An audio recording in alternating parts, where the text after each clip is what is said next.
It was a quiet morning when Ethan Clark, a 35-year-old architect, found an old yellowed envelope wedged inside his mailbox. The handwriting on it felt like a ghost from another life, soft, curvy, and achingly familiar. To Ethan from Claire. His hands trembled as he stared at the name. 10 years. 10 long years since he had last heard from her. His first love, the one who'd vanished without a word. He tore it open, and as the paper unfolded, the scent of lavender, her favorite, filled the air, faint but unforgettable.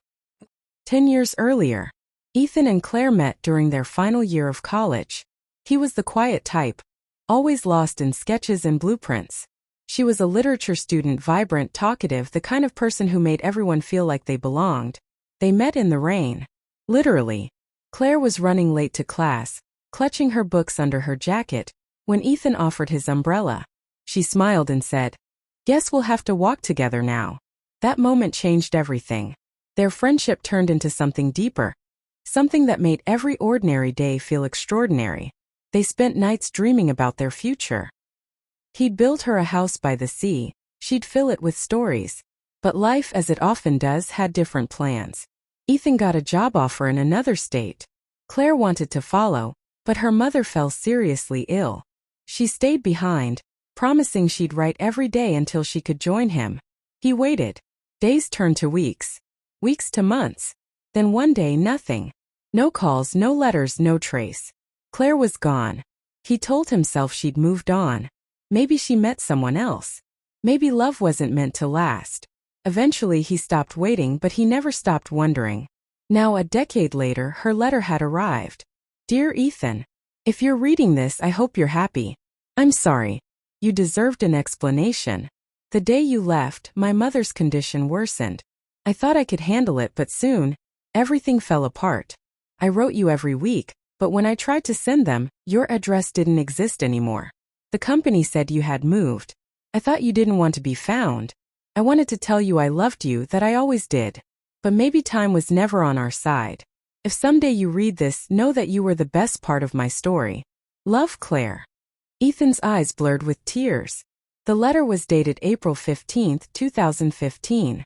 It had been lost in the postal system all this time. He felt his chest tighten.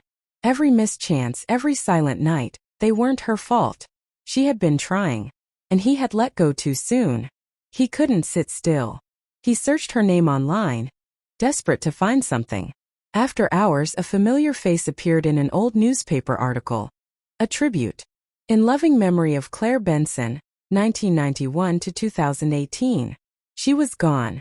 Ethan's heart broke all over again.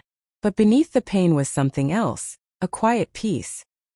He drove to the old coastal town where they dreamed of living. The sea still roared the same way it used to, waves crashing like memories refusing to fade. He found her grave tucked beneath an oak tree. Beside it, someone had left a small stack of letters, unopened, yellowed, sealed with the same lavender scent. He sat down, unable to speak, and whispered, "I got your letter, Claire. I'm sorry I didn't wait longer." A gentle breeze passed through the branches, carrying the faint fragrance of lavender. Felt like her answer.